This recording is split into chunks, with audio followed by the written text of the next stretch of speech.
So clean, it felt rehearsed. He smiled at so clean, it felt rehearsed. He smiled at the jury like a man who had already won. "This," he said confidently, "is everything." The accused didn't react. He didn't argue. He didn't shake his head. He just stared at the folder sitting closest to the prosecutor's elbow, because that folder wasn't supposed to be there. And the prosecutor never opened it.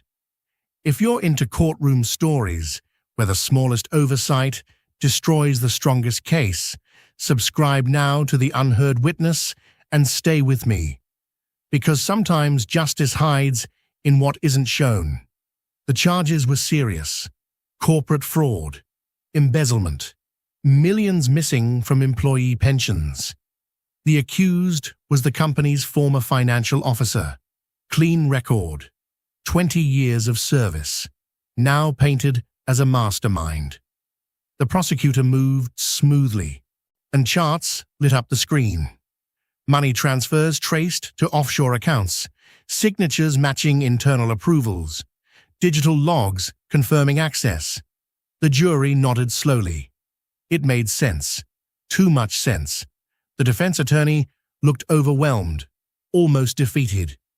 Every time she tried to object, the prosecutor had documentation ready, prepared, polished, unshakable.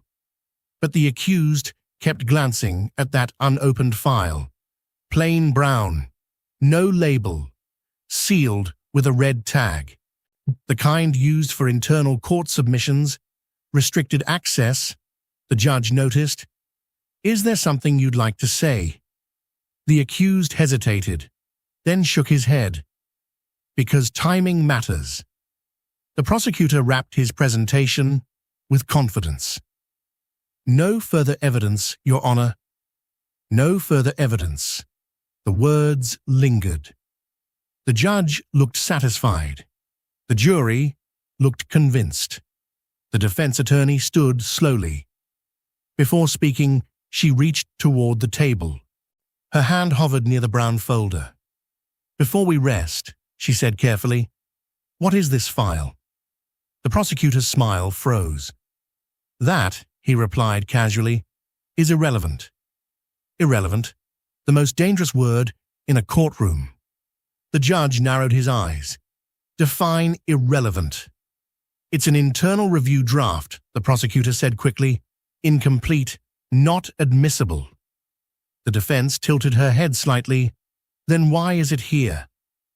Silence pressed in, but because evidence not meant to be opened usually hides something important. The prosecutor cleared his throat. "It was mistakenly included." Mistakes inside organized stacks rarely happen. The judge leaned back. "Let's see it." The prosecutor's jaw tightened. "With respect, Your Honor, it contains privileged—" "Open it." 3 words. Heavy. The bailiff handed the folder to the judge. The red tag snapped cleanly. Paper slid free. The courtroom felt smaller instantly, and the judge scanned the first page. His expression changed. Not dramatically, just enough. He looked up slowly. "Why was this withheld?" The prosecutor shifted. "It was preliminary analysis." The defense stepped forward. "What kind of analysis?" The judge flipped pages carefully. "Forensic accounting summary, alternate transaction pathway, unauthorized remote access logs, different login credentials." The jury leaned forward now, because the numbers told a different story. The missing funds weren't routed through the accused's credentials. They were rerouted after midnight from a secondary admin account, one that required 2-factor authentication. The accused didn't have clearance for that. The prosecutor spoke quickly. "Those logs were inconclusive." The judge continued reading. "They weren't inconclusive. They were clear.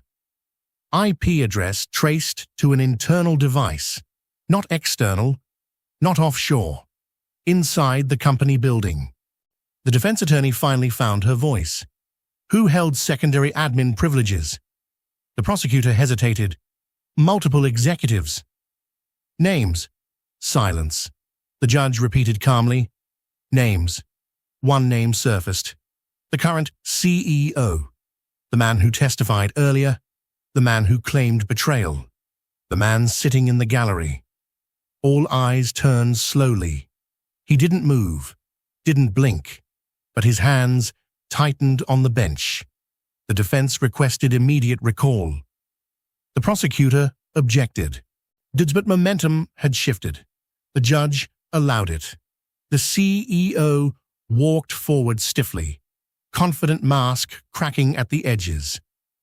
Do you hold secondary admin access? The defense asked.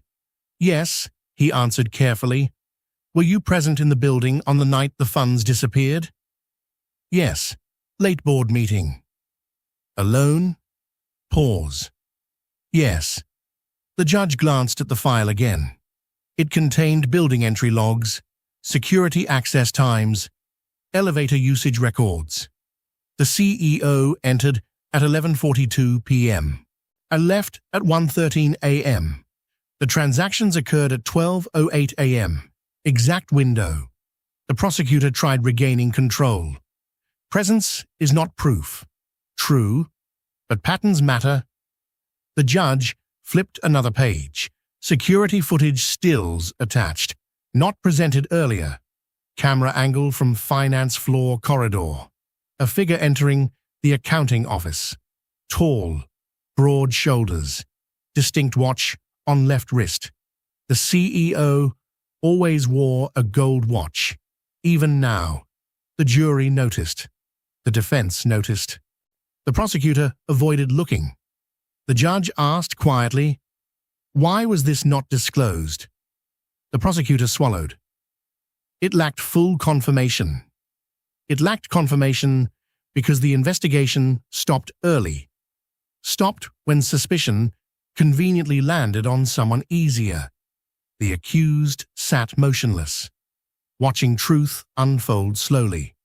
The defense pushed further. Forensic metadata shows deletion attempts on transaction records. Who authorized system cleanup that week? The CEO shifted. Here, routine maintenance? The judge compared timestamps.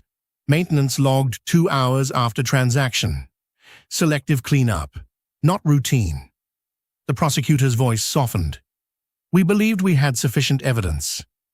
Belief is not proof. The judge closed the file gently.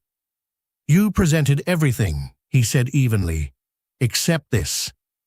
The courtroom felt the weight of that sentence. The defense requested dismissal. The prosecutor requested adjournment. The judge denied adjournment.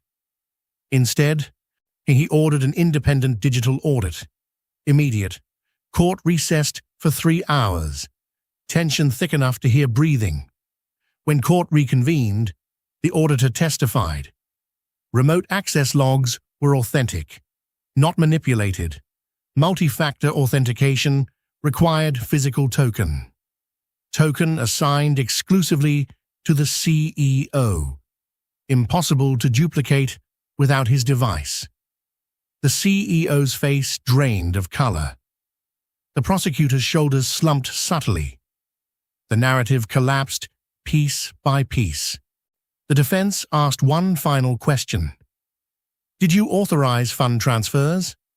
The CEO remained silent. The judge repeated the question. Still silence. Silence speaks. The prosecutor leaned toward him urgently, whispered. Too late. The auditor revealed something else. The Brown file wasn't random.